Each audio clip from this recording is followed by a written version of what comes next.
আসসালামু আলাইকুম রহমতুল্লাহ। আজকে আইএফএম কোর্সে কী কী এসেছিল তা আমি এখানে ডিসক্রাইব করব। ফাইনাল এক্সাম ছিল আইএফএমের এবং সোয়াসারের কোর্স এটা। তো এইখানে একটা বিষয় প্রথমে বলে রাখি, কোয়েশ্চেন কেমন ছিল। কোয়েশ্চেন হচ্ছে মিডিয়াম ছিল, মোটামুটি সবাই আনসার করতে পারছে। 5টা থেকে 4টা আনসার করতে হবে এবং 4টা প্রশ্নেরই ABC ছিল এবং প্রত্যেকটা প্রশ্নে ম্যাথ ছিল। প্রত্যেকটা সি নাম্বারে কিন্তু ম্যাথ ছিল। AB থিওরি ছিল, সি নাম্বার ম্যাথ ছিল। চ্যাপ্টার 1 থেকে কী আসছে? চ্যাপ্টার 1 থেকে একেবারে শেষের দিকে চলে যাই। এই যে এটা একটার এতে ছিল যে ক্যাশ ফ্লো ডায়াগ্রাম আঁকো, মানে রাইট দ্য বা ড্র দ্য, মানে সোজা কথা হচ্ছে যে cash flow diagram for MNC আঁকতে বলছে, মানে লিখতে বলছে। তো এখানে যে এটা আছে এটা প্লাস হচ্ছে একটু স্ক্রিপ্ট করে দিতে হবে। আরেকটার এতে আসছে যে valuation model describe for MNC describe করো, এই যে ফুল মডেল ডিসক্রাইব করবেন।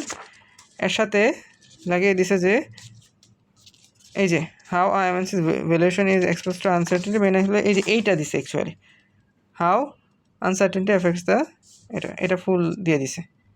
তো এটা কিন্তু লিখতে হবে।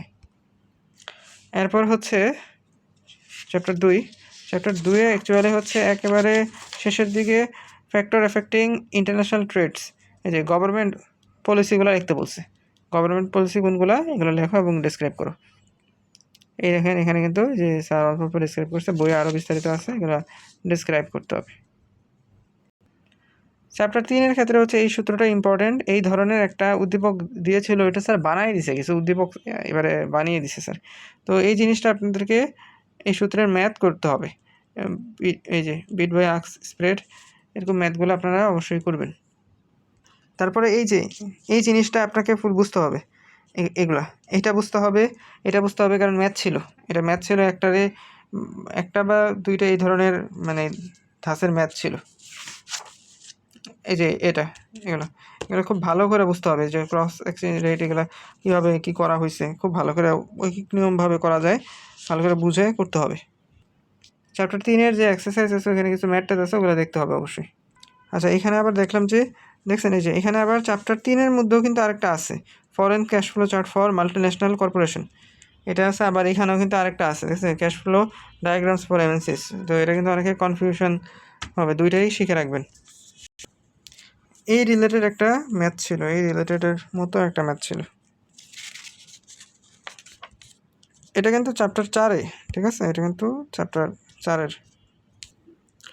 চ্যাপ্টার 4-এ হচ্ছে এই যে এক্সারসাইজের 21 নাম্বারটা দিয়েছে, এক্সারসাইজের এই যে স্পেকুলেশন 21 নাম্বারটা দিয়েছিল। তারপর হচ্ছে চ্যাপ্টার 3-এর জন্য এই ধরনের ম্যাথ করতে পারেন, কিন্তু এই ম্যাথটা আসে নাই। এই ধাঁচের একটা জিনিস আসছে, কিন্তু এই ম্যাথটা কিন্তু আসে নাই, মানে এটা করলে আপনি বুঝতে পারবেন। তারপর হচ্ছে এই যে প্র্যাকটিসের জন্য এটা করতে পারেন, এটা এই ধরনের জিনিসগুলো দেখতে হবে চ্যাপ্টার 3-এর জন্য। তো চ্যাপ্টার 5-এ হচ্ছে এই জায়গাটা একটু দেখে যেতে পারেন, এই ধরনের কিছু ছিল না, তারপর একটু দেখে যায় এই জিনিসগুলো। এই জিনিসটা অবশ্যই লাগবে, এই সূত্রটা চ্যাপ্টার 5-এ মাস্ট মুখস্থ করতে হবে, এই ধরনের একটা কিছু ছিল। আর এই জিনিসটা আপনাদেরকে বুঝে দিতে হবে, এই জিনিসটা আমাদেরকে দিয়েছে, আমি ওই ম্যাথটা কোথায় জানি করছি, এই ধরনের একটা জিনিস আসছে, এটা আমি পেলে দিচ্ছি, দেখাচ্ছি। চ্যাপ্টার 6-এর ক্ষেত্রে হচ্ছে এটা আসছে, কিভাবে মানে গভর্নমেন্ট কিভাবে কন্ট্রোল করে এক্সচেঞ্জ রেট ব্যাখ্যা করেন, এই 4টা ব্যাখ্যা করতে হবে। এই যে এটা, তারপর হচ্ছে এই যে ফুল ব্যাখ্যাটা কিন্তু পরের পেজে আছে, 4টার ব্যাখ্যা লিখতে হবে। তারপর হচ্ছে এই জিনিসটা আসছিল যে how central bank intervenes can reduce inflation, মানে কন্ট্রোল, এই যে ফরেন মার্কেট আর কি, এরকম এই জিনিসটা আপনাকে দেখে দিতে হবে এই জিনিসটা। তারপর হচ্ছে চ্যাপ্টার 7 থেকে এই যে এই 3টা ব্যাখ্যা লিখতে বলছে, কিভাবে হচ্ছে এই যে ইফেক্ট করে, এই পুরোটা দিছে যে মানে ইন্টারন্যাশনাল আরবিট্রেজ না বলে যে হাউ মানে ডিসপেন্সারি ক্যাপিটালাইজিং অন আ ডিসপেন্সারি ফর্মসগুলো লেখো, দেন হচ্ছে এই যে এটা 3টা ব্যাখ্যা করতে হবে। তিনটা আছে এখানে, এই যে আরবিট্রারি, এটা ব্যাখ্যা করতে হবে আর কি। ট্রায়াঙ্গেলের ছবি তুলে এঁকে দিলেন, আর এই যে এটার ব্যাখ্যা। আর এই রিলেটেড ম্যাথ আসছিল, ম্যাথটাও আমি দেখাচ্ছি। এই যে এই সূত্রগুলা ফুললি জানতে হবে, এই যে এই সূত্রগুলো জানতে হবে। এই যে এটাও বুঝতে হবে এই জিনিসটা, এটা কোয়েশ্চেন করছিল। আচ্ছা এবার দেখো এটার যে ম্যাথটা, হ্যাঁ এখানে ওই যে সূত্র আছে, জিনিসটা দেখতে হবে। তো এই ম্যাথটা আসছিল, ম্যাথের মধ্যে কিন্তু এই যে এটা পুরোটা তুলে দিচ্ছে, এবং এই ম্যাথটা আসছিল, এই ম্যাথটাও আরেকটা প্রশ্ন আসছিল, সাথে যুক্ত করে দিয়েছিল এই প্রশ্নটা, এই প্রশ্নটা যুক্ত করে দিয়েছিল ওগুলার সাথে, ওগুলার কোনটার মধ্যে জানি যুক্ত করে দিছে। ঠিক আছে, এইভাবে স্যার প্রশ্ন করছে। চ্যাপ্টার 8 থেকে কোনো কিছু প্রশ্ন আমাদের করে নেই। তো আমাদের করে নেই তার মানে যে পরের ব্যাচে করবে না এমনটা, আপনাদের পড়তে হবে। তো আমি একটু বলে দিই, চ্যাপ্টার 8-এ আপনারা দেখতে পারেন হচ্ছে এই যে চ্যাপ্টার 8 যে ম্যাথগুলো আমি করে গেছিলাম, যেমন হচ্ছে এই যে চ্যাপ্টার 8-এর যে 20 নম্বর ম্যাথটা, এটা খুবই ইম্পর্টেন্ট একটা ম্যাথ। ঠিক আছে, এই ম্যাথটা কীভাবে করছে এটা সলভ করা শিখবেন, চ্যাটজিপিটিকে দিলে এইগুলো আনসার বের করে দেবে। তারপর হচ্ছে এই যে এই ম্যাথটার এই নাম্বারটা আমাদের সিলেবাসের মধ্যে পড়ে না, বি আর সি। ঠিক আছে, এই যে 25 নাম্বারের এই ম্যাথটা করে যেতে পারেন, কিন্তু এগুলো এক্সামে আসে নাই আমাদের সময়, এবারে আজকে এক্সামে আসেনি।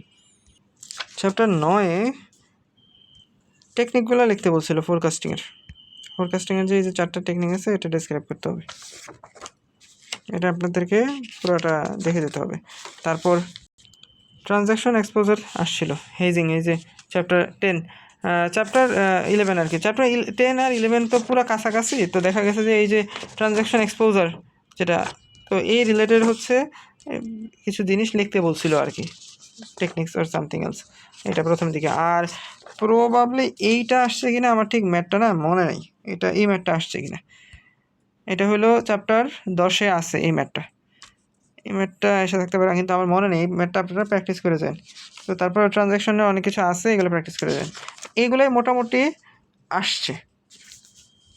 লাস্টে একটা প্রশ্ন ছিল হচ্ছে এই যে চ্যাপ্টার 10 আর 11 মিলে একটা প্রশ্ন ফুল ছিল, বুঝছেন? তো এটা আপনাদের কিন্তু এই 2টা চ্যাপ্টার পড়ে যেতে হবে, লাস্টের 2 চ্যাপ্টার কিন্তু বাদ দেওয়া যাবে না। আমি এইটুকুতে একটু কম পড়ছি, তাই আমার ওই ম্যাথটা আমার খেয়াল নাই যে কী আসছে, ওইটা আমি আনসারও করি নাই। আমাদের যে অপশন যেহেতু ছিল 5টা থেকে 4টা, তো আমি এই জিনিসগুলো এটা আনসার করিনি। হেজিংয়ের এই সামথিং কিছু আসছিল, হেজিং রিলেটেড। তো এটা এখানে এই যে অনেকগুলো ম্যাথ টেট আছে হেজিংয়ের, আপনারা একটু করে যান। 10-11 নাম্বার চ্যাপ্টারে কিছু ম্যাথ টেট আছে, দেখে যেতে পারেন। এই যে এখানেও দেখেন 11 নাম্বার চ্যাপ্টারেও এই যে ছক জাতীয় জিনিসগুলো একটু দেখে গেলেন, ওই প্রশ্নটা ছক জাতীয় ছিল। এই যে ডিসপোজিং রেট এরকম যেগুলো এটার সাথে মিলে, হেজিংয়ের সাথে দেখে যেতে পারেন, যে ম্যাথগুলো মিলে, কারণ স্যার এখান থেকেই আশেপাশে থেকেই ম্যাথ ছেড়ে দিয়েছে। তো মোটামুটি এগুলাই ছিল কোয়েশ্চেন। জাজাকাল্লাহ করেন।